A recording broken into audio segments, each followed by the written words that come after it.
Okay, Erev Tov. Welcome back to returning Parshat Shavua aficionados. Welcome to new learners in this class.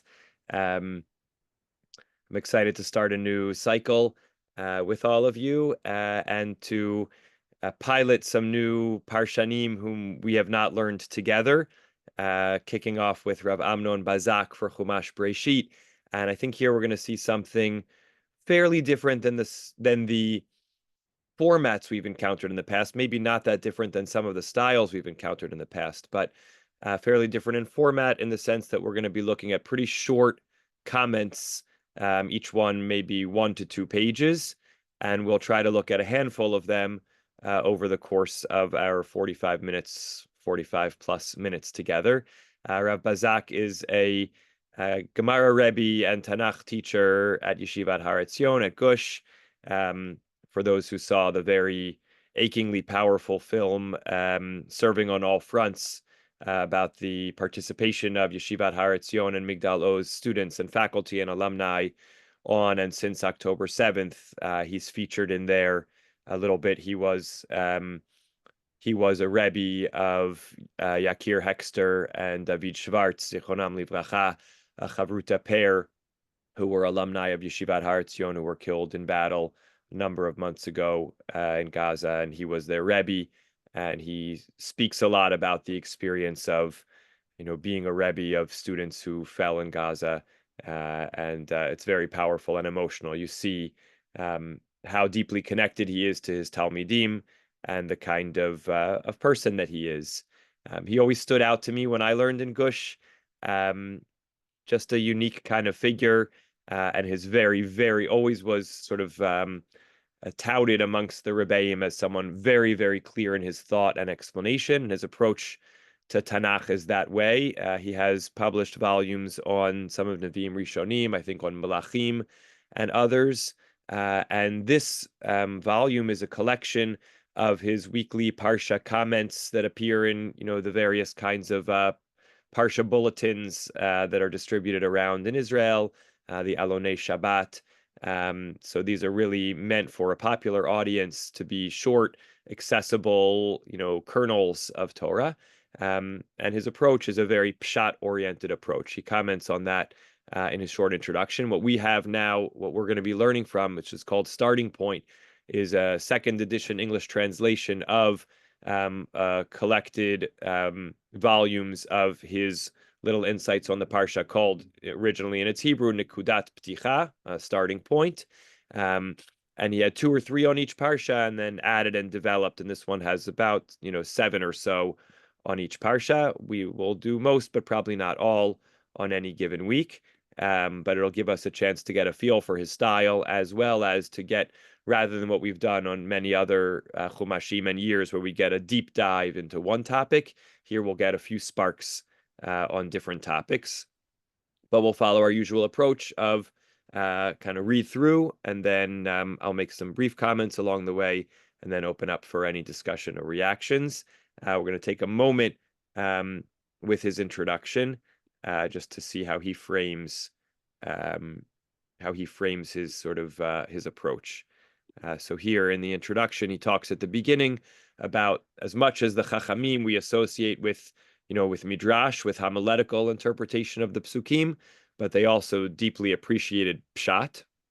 Then he says, throughout the generations, Drash has taken pride of place in the study of Tanakh. Even so, many early commentators studied Tanakh through the prism of Pshat. He talks about the Rashbam, a great medieval Pashtan, and the importance of Pshat, and the famous comment of the Rashbam in the beginning of Parshat Vayeshev that, that Rashi, the grandfather of the Rashbam, even acknowledged that there's this now new proliferation of plain sense interpretations, and that Rashi would do things over again if he were writing his commentary in the end of his life, in light of the proliferation of Pshatot Hamit Chadshot B'chol Yom, the plain meanings that are innovated or renewed every day. And then Rav Bazak continues, over time, the study of Pshat fell somewhat by the wayside. Researchers and critics who did not see Tanakh as a sacred text came to dominate the study of Pshat. So you had, on the one hand, classical, traditional interpreters and interpreters and commentaries were focused on drash, and academics and scholars were focused on a critical approach, which was pshat oriented but not traditional. To some degree, this further exacerbated the problem, he says, and caused believing Jews to cede the field of pshat, almost entirely to the biblical critics. Now, I think we don't have to make such a strong dichotomy between academic study of the Tanakh, critical study of the Tanakh, and believing Jews. I think one could do both, but he's taking an approach which sees them as hard to harmonize. In the last generation, we have, thank God, seen a revival of pshat study, probably really in large part beginning with Rav Royer and his approach. This goes hand in hand with the revival of the Jewish nation in its homeland. Rashi's words serve as a beacon. As meanings of pshat renew each day, every generation finds fresh new insights, right? Now that pshat is back and we're in a new moment in our history, we continue to uncover new things in the pshat. This volume is a collection of short essays on pshat organized according to the Parashah. The essays attempt to grapple with both current understandings of pshat and its significance, and he says many of these essays appear in weekly pamphlets distributed throughout Israel. And he goes on, the pathways of pshat are many and varied. The following understandings of the text inform the methodology of this book. 1. Sometimes when the Torah describes one event, it alludes to another in order to impart a message. 2. Often the Torah tells the same story more than once, but in different versions. Each version reflects a different perspective, creating differences and even contradictions. Together, the fragments combine for a complete picture, the whole of which is greater than its parts. 3. At times the Torah repeats itself, but upon closer examination, small differences in the repeated accounts prove significant. 4. Sometimes the Torah repeats a certain word or expression to direct our attention to a fundamental idea. And then he goes on to his acknowledgments. What I think is interesting about this description of pshat is that we might kind of think about the notion of pshat, of the plain sense meaning of the text, as something which sort of demands us to look at the pasuk on its own and just sort of say, well, what is this verse saying? Look at it again, and just say, what is the plain sense of the meaning? But basically, all 4 points of his utilize some notion of context, of comparison, of literary analysis that involves looking at the appearance of a word in other places, parallel stories, differences or contrasts to other stories. So we already see that pshat is not an approach or an analysis that depends on looking at a text in isolation, even if we're still focused on the plain sense. We're not expounding. We're not trying to kind of make interpretations that go beyond the letter of the text, but the letter of the text often is best understood in context. And so as we see already in the essays we're going to see, or essays, mini comments we're going to see in this parasha, almost each one depends on lining up a story alongside another story that appears elsewhere in the parasha, elsewhere in the Torah, or words that appear in other contexts. And that's really central to his approach to pshat. So I just want to make that point at the outset, that pshat does not depend on looking at a text in isolation. And often for Rab Bazak, although he says the approaches to pshat are many and varied, his approach is often, we would say, kind of a literary analytical approach through comparison and context. Okay, that said, let's jump right in.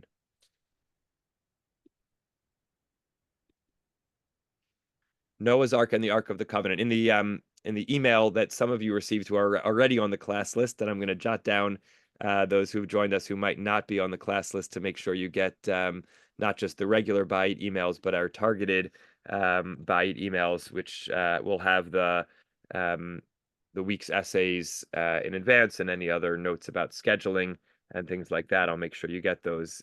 So this was titled Noah's Ark and the Ark of the Covenant. That's just the title of the first mini comment, but we'll see a handful more of them as well. Okay. Here we go. Noah's Ark and the Ark of the Covenant. God commands Noach to build an ark according to very exact specifications. This is how you shall make it. The length of the ark shall be 300 cubits, its width 50 cubits, and its height 30 cubits. That's chapter 6, verse 15. The only other structures in the Torah which are described with such specific measurements are the Mishkan, the tabernacle, and its furnishings. Thus, for example, the ark, of course, no coincidence that he chooses the Aron, which translates in English as ark, to talk about a parallel to the Teva, the larger ark of Noach. But thus, for example, the Aron. Make an ark of acacia wood, 2.5 cubits long, 1.5 cubits wide, and 1.5 cubits high. So the notion of these sort of three-dimensional dimensions for constructed objects really only appear in our Parashah and in the construction of the Mishkan. The parallels between the building of Noah's Ark and the Mishkan, especially the Aron, are expressed in other ways as well. These are the only two times in the Torah where the phrase mibait umichutz, inside and out, occurs. In the case of Noah's Ark, make yourself an ark of gopher wood, tevat atzei gopher, make it an ark with compartments, and cover it inside and outside with pitch. The directions for the Aron, now switching over to the Mishkan, include, if you were in class with Rab Bazak, you'd be sitting with your Tanakh, you'd have one finger in Parshat Noach and one finger in Parshat Truma, and we'd be flipping back and forth. But here it's just lined up for us. The directions for the Aron include the directive to overlay it with pure gold, overlay it inside and out, mibai umichutz, and make upon it a gold molding roundabout. Even the verb v'chafarta, you shall cover, is repeated in both cases. Both Noach's Ark and the Aron are topped with unique structures. In the case of the Ark, tzohar ta'aseh la'teva, make an opening for daylight. Now we know there are different translations of the term tzohar, but this is his pshat translation, an opening for daylight, a window essentially in the Ark, and terminate it within a cubit of the top, right? It's sort of at that slant up towards the very top. And in the case of the Aron, v'natatata kaporet al ha'aron, right? Place the Ark cover, the kaporet, on top of the Aron. Both structures are made of wood. Noah's Ark is made of gopher wood, atzei gopher, and the Aron is made out of acacia wood, atzei shitim. And here he gives us a really sharp insight. These are the only two uses of the term atzei in the Torah. Not that there is not other eights in the Torah, but when we have specified types of wood where it's in construct form, atzei something, it's only these two places. And again, as we read through these parallels, we can say, well, is that so significant that, these are the only two places that it says a certain kind of wood? Maybe, maybe not. We'll always ask ourselves, does he build enough of a case for us to see that specifically these two stories should be compared? I'm fairly convinced in this case. But again, you have to search the other words and see what other kinds of places or contexts they might appear in, think about it. But I think he makes a convincing case for these two structures. It's worth remembering that during the flood, the rain fell on the earth 40 days and 40 nights, and that the building of the Mishkan is prefaced with Moshe remained on the mountain 40 days and 40 nights. A looser connection. There's lots of 40-day, 40-night experiences, but okay, worth adding on to build the case. How can these parallels be explained, right? So, and again, he evades the questions that biblical critics will ask. Well, is one story based on the other? How did they proceed? He's just looking at this as one unified text and saying clearly the Torah is presented to the reader with a desire for us to notice some parallelism between Noah's Ark and the Aron, or the construction of the Mishkan. Why? What is common to the two arks is that they both serve as meeting points for man and God. The Aron is the locus of God's revelation in this world.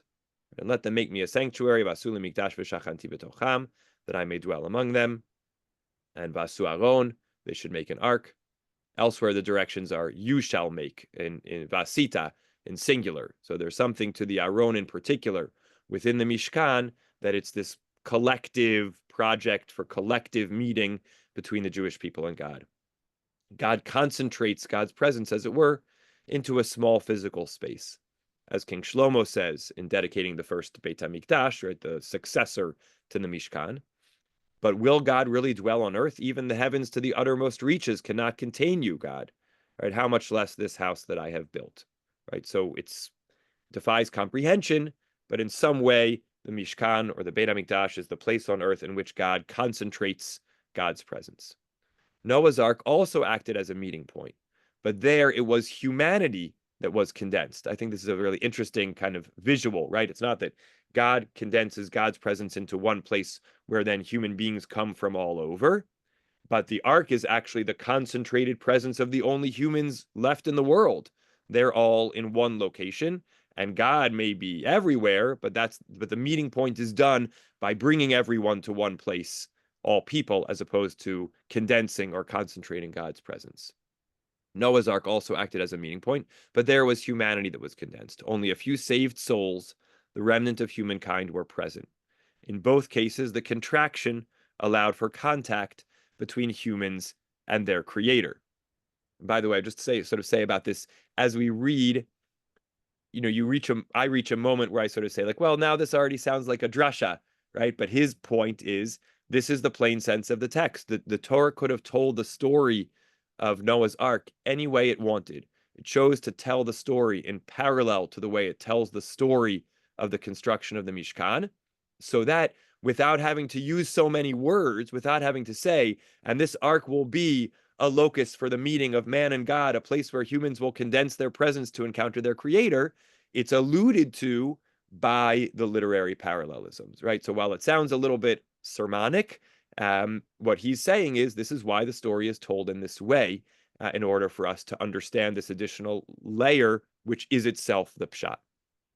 And yet, this is also the essential difference between the two structures, right? Remember, he said at the beginning in his approaches to Pshat that, setting up two narratives or two literary parallel frameworks will allow us to see comparisons, but also focus on their differences, which sharpens each story on its own. Ideally, humans live spread out over the world and do not withdraw into an ark. The ark is a temporary structure, and hence it has a way in and out.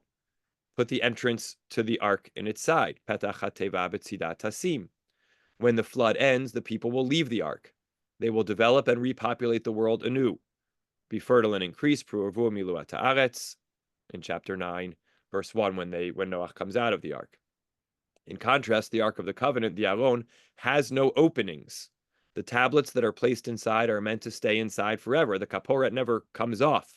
The Aron might be, have its staves put in the side and carried from place to place, but it's not something which is meant to open and close. It's a permanently closed object. It's just, again, something interesting to think about. You might not, think about that dimension of it were it not for the parallel to Noah's Ark. The tablets that are placed inside are meant to stay inside forever. The ideal situation is to have God's presence dwell within the Jewish people. In other words, now when we compare them, we sort of say, okay, the concentration of people into one narrow location to meet God is not the ideal. People are supposed to be spread out, and we're supposed to instead have this one concentrated place where God comes to meet us. And that's the ideal. The Aron was a sort of the teva was a temporary necessity, but not the structure of how it's supposed to be in the long term. And then concludes, may our eyes merit to see your return to Jerusalem. That's homiletical. That's his his little prayer flourish at the end, as a way of saying we're not yet in that fully perfected state of having God's presence dwelling amongst us in the same kind of way as its ideal vision in the Torah. Okay, so this was mini essay. I don't even know what to call these things. Kernel number 1. Questions, comments, thoughts, or reactions to it? Are you convinced by the parallel? Questions?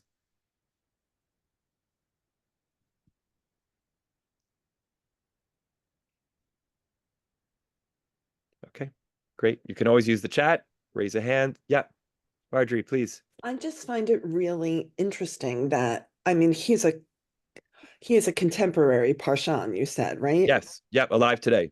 So he has the ability to Google it, or he doesn't have to go through a concordance. He can be very saying that. So I find that very interesting the way he's doing it, with the authority when, Rashi would say, this is said twice. Yeah. So I find that interesting, but also I don't think Pshat is necessarily literal translation. it means reading the words that are there. Mm-hmm. Like as an English teacher, what he's doing is just bringing literary theory to Yes. Tanakh, which years ago I guess would have not been so cool, Right. Yep. Yep. All well said. Very, very good but points. Yep. I can't find my Tanakh, but is the Shem Hashem the same in both places? That's the question. Mm. Let's check that. That's a great question. Um, in our parasha, zipping back up to the top, there's definitely, I think there's both. Let's see. Um, there's Elohim, and definitely Elohim in the beginning, but then it's Yud Hey Vav Hey Vayomer Hashem LeNoach Bo Ata B'Chol Beitcha El HaTeva. So we do have both names of God in the Noach story. In Shmot, I think it's more Yud Hey Vav Hey. Just thinking for a moment whether there's Shem Hashem there, whether there's Elohim there. Um, nothing jumps to mind, but a good, interesting, another interesting avenue to explore. That was something that Umberto Casuto focused on a lot. I'm curious to see if he has comments on that. So great, great, thank you. Um, okay, good. Let's see another essay. Um, Seeing how long this one took, I'm going to be even a little more selective about what we see next. Um, Rabbi Stephen, yep. what do you make of that parallelism? So he made a nice parallel that there's two stories about similar objects, maybe inverse. Um, and besides saying like, I hope the temple's rebuilt in Jerusalem soon. Yeah. Why are the two stories connected? What is the Torah trying to teach us? Yeah. So, I mean, good question. It seemed what I understood him to be saying is is the comparison is there to help us notice the contrast, that there are different moments and frameworks for humans' encounter with God, and we are seeing the the teva as a temporary one, and it sort of it the compare I guess I would say this way: the comparison allows us to understand the very non-ideal um, construct of the teva, but also illuminate the idea that again, the Torah never says explicitly that there was a human divine encounter inside the Teva, but it feels like he's trying to suggest that the Teva was actually a place where God encountered the residents of the Teva, on the one hand, and on the other hand, that it highlights that that's not the way it's supposed to be done. That was a very non-ideal circumstance, and that the Mishkan structure is the ideal circumstance. So I guess those are for me the two points. One, the what he seems to be suggesting, that there was a divine encounter on the Teva, which is not explicit in the text, but he seems to be suggesting was taking place through this parallelism. But second, that there was a very, again, non-ideal mode of encountering God. Human beings are not supposed to kind of concentrate all in one place. We're supposed to spread out, and God is supposed to concentrate in one place, and we come visit there. Essentially, that's what I took his central point. Again, not an earth-shattering point, but that's what I took him to be. Yeah, I would think that the story of the Teva by itself is non-ideal. Yes, yes, that's true. That's true. Um, okay, let's go. So well, I guess what you're saying, you don't think that there's enough made of this parallel, or you're I'm not just curious compelled by what he what makes. yeah, I'm curious what he thinks or what you think the Torah is trying to tell us. Obviously the story of Noah is not ideal in many different ways. I don't think we need the story of the Mishkan to tell us that. Yeah, yeah, yeah. So to me, the most curious, which he doesn't dwell on, but just leaves as a hint, the most curious and sort of interesting idea is the idea that that the Teva was a meeting point, because other than God coming to Noach to say, go out of the Teva. Um, I don't think we have any indication of God's communication, right, with people on the Teva. And in fact, so much of the experience of the Teva feels like it's devoid of God. Noach has to send out the birds to figure out what's going on, right? So I wonder again, these are all so short. You don't know whether he's on purpose kind of hinting to things that he just doesn't have space to develop, or it's not such a big deal. But what stood out to me was his suggestion that this was an actual meeting place for man and God, because the text doesn't explicitly bear that out. It'd be interesting to look at Midrashim and see whether they imagine more conversations between God and Noach. There certainly are some that are discussed. And if so, whether maybe that's the backdrop for that kind of interpretation. But I think your point is a fair one, that there's not, beyond the parallel that's set up, the gleaning from it is not extensive and not, very powerful at any significant level at our first read. So I think that's a fair critique or question. Okay, let's see. Let's see the rainbow. And then if there's time, we'll do one more. Okay. The rainbow. The section on the rainbow is a closed unit of 10 psukim, chapter 9, verses 8 to 17, in which the word brit, covenant, is repeated 7 times. He says, parenthetically, keywords are often found in multiples of 7. Those who had the privilege of learning with Daniel Langer this past Shabbat, or have read his writings, know that that's true, or you may know it from many other places. But Dan Langer has done a lot of incredible research, not just on things that appear in groups of 7s, but on the relationship between the first appearance of the word and the 7th appearance of the word in small and large sections, and the messaging behind that. So there's a lot there. So Brit appears 7 times in this tight 10 pasuk unit. The promise itself is repeated twice. First, never again shall all flesh be cut off by the waters of a flood, and never again shall there be a flood to destroy the earth. That's chapter 9, verse 11. This is followed by a second promise, that the waters shall never again become a flood to destroy all flesh. Chapter 15. The rainbow will serve as a sign of the covenant, a symbol of the promise. Why choose a rainbow to represent this covenant? Now, again, in his structure here, he poses the question. Now he's going to do a little closer textual reading and attempt to discern the answer.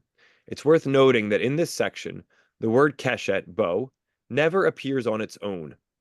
In all 3 appearances, when the bow serves as a sign of the promise, it is found in conjunction with the word anan, cloud.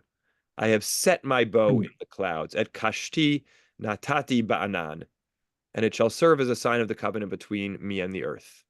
And when I bring clouds over the earth and the bow appears in the clouds, then the third time, when the bow is in the clouds, I will see it and remember the everlasting covenant.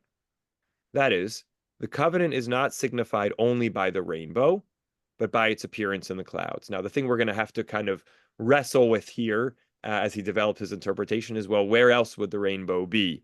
But he's pointing out that it's specifically Anan. It could have been Rakia or Shamayim, just in the sky, in the firmament.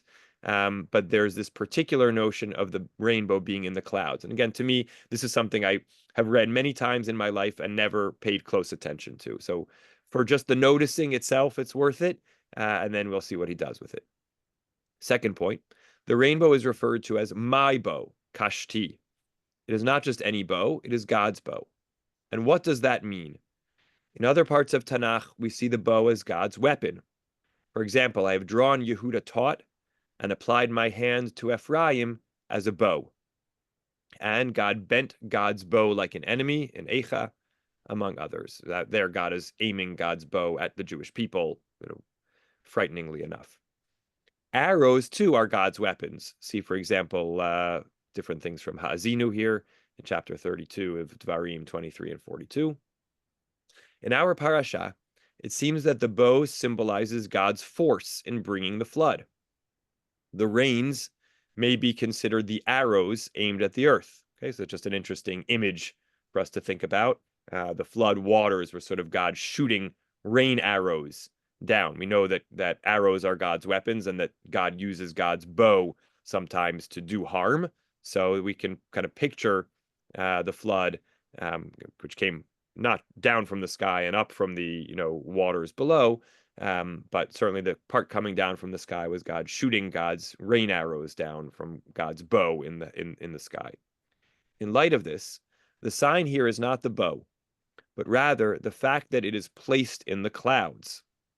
The clouds act as a sort of protective cover. They can cover the divine presence. Now, here he's making a comment about what clouds do in general in the Tanakh, so he's stepping back, just like he explained how is a bow and how do arrows function in the Tanakh. Now he's saying, how does a cloud function in the Tanakh? Clouds act as a sort of protective cover. They can cover the divine presence. The presence of the Lord abode on Har Sinai, and the cloud hid it for 6 days, right? God's presence appears in a cloud, but is also concealed by a cloud. Or the cover of the Aron. The cloud from the incense screens the cover that is over the Aron HaEdut, the Ark of the Covenant, or the Edut, lest he die. Or the Mishkan. On the day that the tabernacle was set up, the cloud covered the tabernacle. So if we've got the bow as God's weapon and a cloud as something which covers God's presence, now Rabbi Zak is going to put this together and say, putting the bow in the clouds signifies that it is covered up, like a sword returned to its scabbard. This acts as a ceasefire, with God, as it were, laying down God's arms. When the rainbow appears in the clouds, it signifies that God has covered up God's bow and will no longer direct it at all of humanity. From now on, the meaning of the bow is reversed. It represents not violence, but the glory of God. Kidmut hakeshet betocha anan, Mareah Kohen, right? Just like the appearance of the bow, which shines in the clouds on a day of rain. That's what's a text from Yechezkel that is drawn from to talk about the in the piyut of Mareah Kohen. But here, in its context in Yechezkel, it's like the appearance of the bow which shines in the clouds on a day of rain. Such was the appearance of the surrounding radiance. That was the appearance of the semblance of the presence of the Lord. So what Rabbi Zak is drawing our attention to here is the idea that it's not that when we see the rainbow, we understand God, the rainbow itself, the manifestation of the colors, right? I think we, in a contemporary sort of way, we sort of think like the rainbow is beautiful, comes out after the rain, and it's sort of this sign of like God is happy and loves us and is not going to, bring any more floods. But Rabbi Zak is pointing out it's not just kind of the multicolored beauty of the rainbow that is the sign of the covenant. It's the idea that the rainbow appears in the clouds, and that's indicative of God putting away God's weapon and not firing the arrows of flood rains anymore upon the earth. Now, I'm curious about why Rabbi Zak doesn't mention this. I just want to show you the Ramban's comment here. On chapter 9, verse 12, where God says, "This is the sign of the covenant that I placed between me and you and every living creature at Kashtina Tati Ba'anan," the first appearance. My bow I have placed in the clouds. The Ramban here comments, of just the English translation here, and says, "It would appear from this sign that the rainbow in the cloud was not part of creation, and that now God created a new thing by making a rainbow in the heavens on a cloudy day." Okay, first point is, if this is a sign, a new sign, then it must be a new thing. We don't have to say that that's the case. We could sort of say there were rainbows before that, but now God is imbuing it with new meaning and significance. But the Ramban wants to say God is doing something new. Otherwise, how obvious is it that it's a sign if we've seen it before? But okay, we'll leave that aside. But he says, now commentators have said concerning the meaning of this sign that God has not made the rainbow with its feet bent upward, right? Like a smiley face, rainbow with its feet bent upward, because it might have appeared that arrows were being shot from heaven, as in the verse, "And God sent out God's arrows and scattered them on the earth." Instead, God made it the opposite of this, with the feet bent downward, in order to show that they are not shooting at the earth from the heavens. It is indeed the way of warriors to invert the instruments of war which they hold in their hands when calling for peace from their opponents. Moreover, with the feet of the bow being turned downward towards the earth, it can be seen that the bow has no rope upon which to bend the arrows, right? If we only see the hanging down part, we don't know if there's that string that God is pulling back to shoot at us. But if we see the ends, we can clearly see there's nothing connecting those 2 feet of the rainbow. This weapon has been de-weaponized, essentially, demilitarized, and that's its sort of its standing and meaning. So it seems to me that Rabbi Zak is saying something very similar to what the Ramban was saying. It may be at least a small difference that kind of the Ramban seems to be focusing on the idea of the positioning, the upside downness, so to speak, of the rainbow. And Rabbi Zak seems to be focusing on the placement of the clouds, with the significance of clouds as like the cover, that it's kind of being returned to its scabbard or cubby or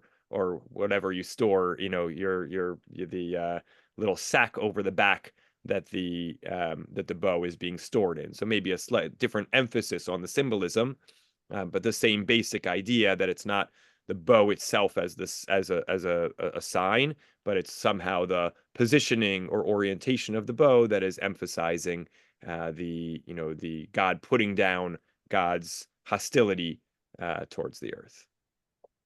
Thoughts or comments about this one?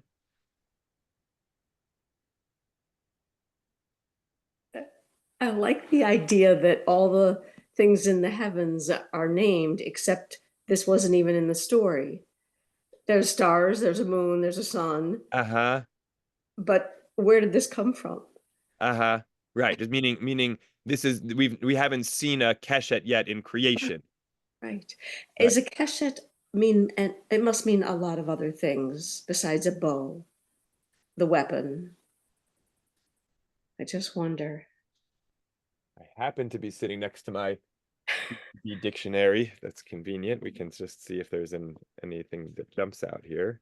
That's funny. Also, it's very cute that he cares that its arc is down instead of up. Yes. It's sort of a delightful sort of Ramban. Hold on a second and see what we have here for Keshet.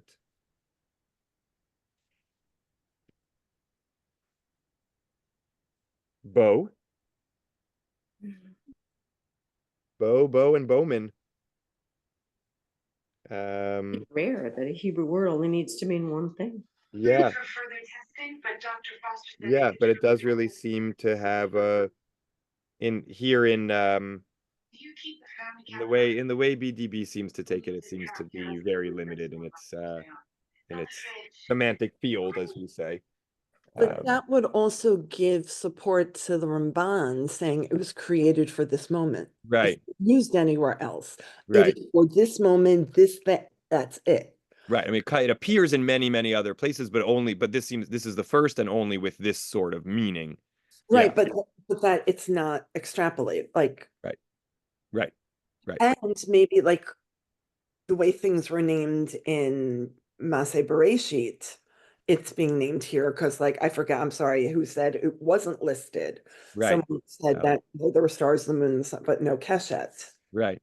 Oh, I think that's interesting too. Yeah. Keshet ba'anan is very strong to say that it's air. Yeah.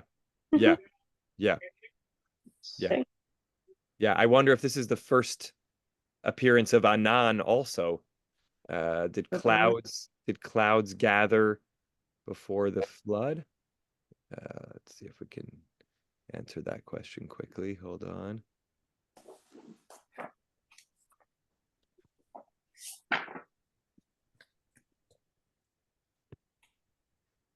No, Anan is a very revelation word, Yeah, this is the first appearance of Anan also, which is also interesting.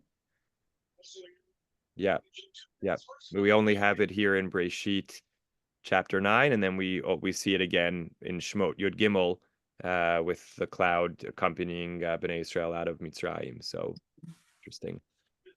And then many more times, but yes, very revelation oriented, exactly as you said. Okay, let us squeeze in one more. Can I add a question? Yes, please, Bracha. Does Anan have any relationship to Oneh, like it's an answer to it. Hmm. Nice. Nice. Um, uh, they're not the same shoresh, but they share the same first two letters, which is always a strong basis for comparison. So let's play around with that and see what we can come up with. I think it's an interesting idea. It's an answer or a response in some way. Okay, I thought this comment on Noach's drunkenness was very interesting. I'm going to share my screen again. This will be the last one for tonight. Okay. Noah left the ark and set about rebuilding the world. God appears to him, blesses him, gives him the 7 Noahide laws. Now it's interesting to include that as a reader of Pshat, because how they're extrapolated from the text is not so simple to get to 7. So I'm curious. It's curious to me that he says that. It's a very rabbinic overlay to the plain sense of the text. I would challenge someone to find 7 laws in God's comments to Noach here, but okay. God appears to him, blesses him, gives him the 7 Noahide laws, and gives him the rainbow as a sign of a covenant. And then suddenly we find this short and puzzling incident. He drank of the wine and became drunk, and he uncovered himself within his tent. We are left bewildered. How has the righteous Noach become a drunkard? Right? Let's just take a moment to get the flow of things. So the doves, God says to him in chapter 8, verse 15, come out of the ark, bring everything out. Noach comes out, builds an altar. We're off to a great start. Rav Bazak has a little take on that. And God, says, okay, fill the earth again. All animals are going to be yours, but don't eat. You can eat animals, but don't eat the blood. And whoever sheds human blood, be fertile and increase. Now we have the covenant of the rainbow, and then here are the 3 sons of Noach. Vayachal Noach ish ha'adama vayita karem. He begins to be a tiller of the soil and plants a vineyard. And then we get to our pasuk, drank of the wine and became drunk and uncovered himself within his tent. Okay, so I think the classic reading of this is kind of, I don't know if you call it PTSD or whatever, after seeing a world, built and destroyed and coming out and, trying to figure out how to reconstruct a world. Noach just kind of like loses it, like might happen to anybody in circumstances like this. But Rav Bazak, but it's interesting to notice that it's not the first thing he does, right? He comes and he builds an altar. Seems like he's, off to a good start, and then this happens. So Rav Bazak is curious about this, and he sets up the following interesting framework. And again, I think apropos of James's question, sometimes these essays can feel a little artificial, like there's a parallel between 2 stories that he sees. He builds that out, and then he somehow tries to use that to answer a question, but maybe the question stands on its own and the parallelism stands on its own, but pulling them together to create an answer can sometimes feel a little bit artificial. Survivor's guilt, James writes, also very much a feature of Noach's reality. So how has he become a drunkard? Following the flood, the world is recreated. The Torah describes this process in terms similar to those of the original creation. Once again, we begin, this is how the flood ends, with God caused a wind to blow across the earth. Just like Ruach Elohim merachefet al panei hamayim, 2nd verse of the Torah, a wind from God sweeping over the water. As before, the upper waters are separated from the lower. The fountains of the deep and the floodgates of the sky were stopped up, just like, what happens on the 2nd day of creation. Again, gathering all the water uncovers the surface of the earth. The waters went on diminishing. The tops of the mountains became visible. Niru, directly parallels, let the water below the sky be gathered into one area. V'teira hayabasha, and let the dry land appear, right? So we have the dividing of the waters and then the moving of the waters to create land. Happens in creation and also happens as in the post-diluvian, order of the world. The same order of creation repeats. Now he gets a little fuzzy, but still quite striking to see this, right? First plants, that's the plucked off olive leaf that the dove brings back. Then the celestial luminaries, which he takes from the dove came back to him toward evening, when God promised that night and day would not cease. The commentators understood that the planets did not move during the flood, So after first the leaf, then we have reference that helps us think about, the luminaries in the sky. Then came animals returning to the land as the dove did not return to him anymore. So we understand now animals have gone back out onto the earth. That's the beginning of day 6, 5 and 6. And finally, people emerge from the ark, the second half of day 6. Once again, people are given the blessing to be fertile and increase and fill the earth, just as Adam was. So again, the focus of the Noach story isn't the ordered structure of creation, but kind of the unfolding of the re-establishment of nature and the world follows the same structure as the 6 days of creation. It's really, I think, kind of cool to see, and not something, you have a feeling of it a little bit as you read, but he's laid it out in short order and in a very striking way here. In light of this renewed creation, Noach's drunkenness and nakedness may take on new significance. Adam was created naked, unable to discriminate between good and evil. Although eventually Adam sinned, Noach is going back to the pre-lapsarian stage, right before the sin, before the eating from the fruit. Noach drinks to the point of not knowing how to distinguish between good and evil, and then reenacts Adam's nakedness. It looks like a recreation of that first ideal world. Why then does this section end as it does, right? With Noach's sons, going in and covering with the blanket, and who looks and who doesn't look, this whole kind of embarrassment of Noach. It seems like maybe he's trying to do something good. He sees kind of the recreation of the world along the lines of the original creation. So he says, I should mimic Adam and go back to a naked state. Answer: the first creation was different from the second one. Again, we sort of feel echoes a little bit of the, Ark versus Mishkan kind of thing. Parallels, but different purposes or different valences. And they're not, we have to recognize that one is not supposed to be identical to the other. They're close enough that we're supposed to compare them, but we have to focus on the differences. The first creation was different from the second. In the first creation, Adam was indistinguishable from the rest of nature. That is why he was forbidden to eat meat, because he was kind of part of that order. However, this absolute identification of man with the rest of nature, both for good and for bad, brought him to sins of violence and sexual immorality. Again, this requires a lot more filling in of gaps. He's sort of just saying this as a basic statement, right? Because the end of Parashat Bereshit, we read, or beginning of Noach, the earth became corrupt before God, is naturally tied to, for all flesh had corrupted its ways on earth. Because of this, Noach's creation differs from Adam's. When Noach leaves the ark, he is clothed, and therefore different from animals. In recognition of the fact that kol yetzer machshavot libo rak ra kol hayom, or yetzer leiv hadam ra min urav, the devisings of man's mind are evil from his youth, Noach is allowed to eat meat. Humans are charged with ruling nature.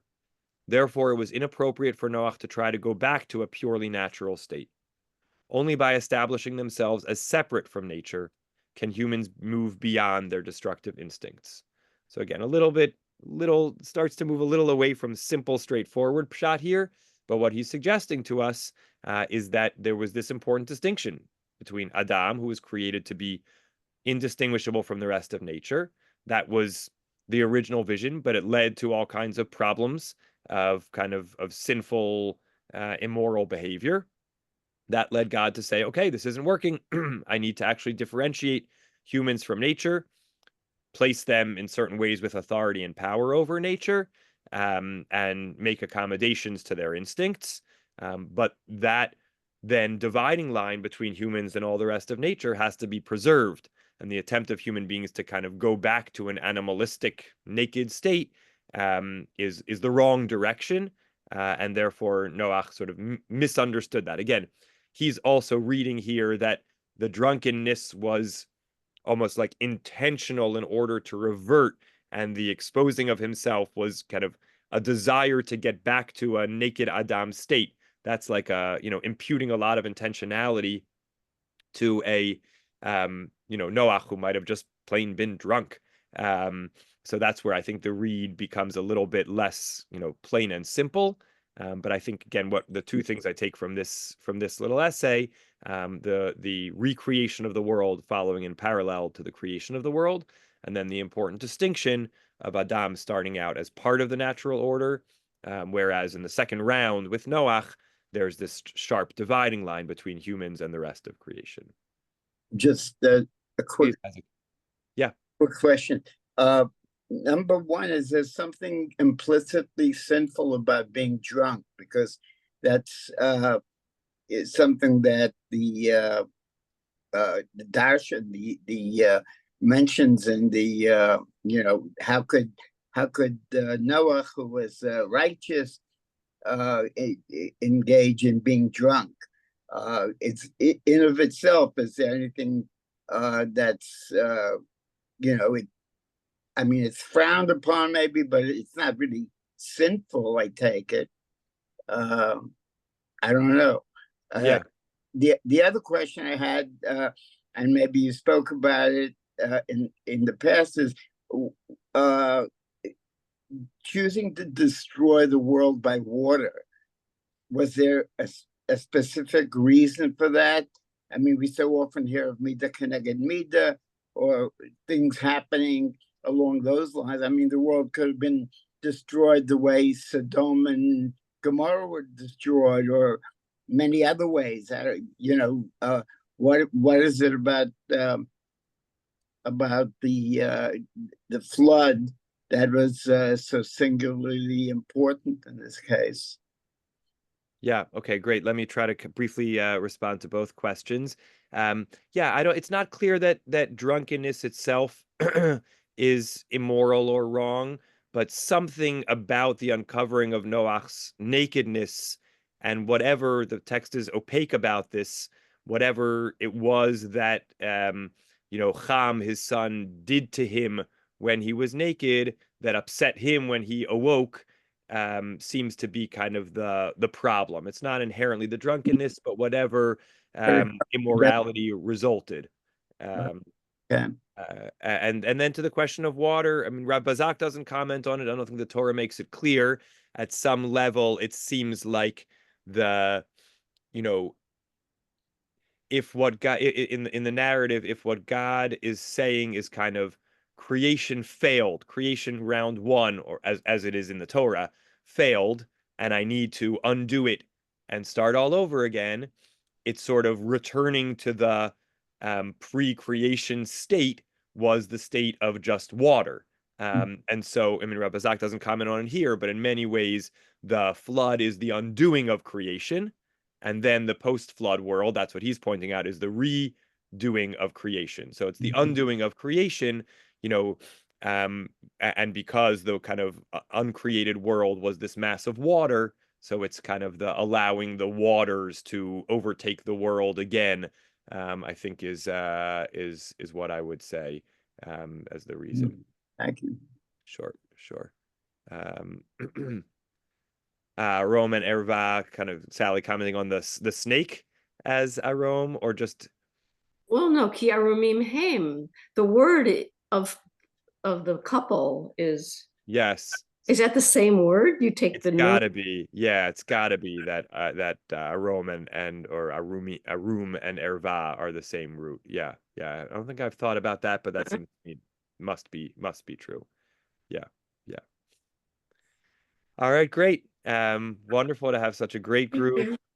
Three interesting essays, and for next week, I'll add those who were not on the email list. I'll add you on and resend this past week, so you have all of them that we didn't cover. And should be Sunday. Sunday we'll send out the ones for this coming week. I'm just taking a moment to look at my calendar, make sure we have no conflict. Yes, next Monday is the Rav Yitz book event. I think that is next Monday, and I think it's 7 o'clock. I'll double check it if there's any scheduling issue. We'll circle back on email. But welcome aboard, so to speak, and great rest of the week to all. Love to mom and dad, and good night to all. Thank you so much, Rabbi. Pleasure to learn together. Bye.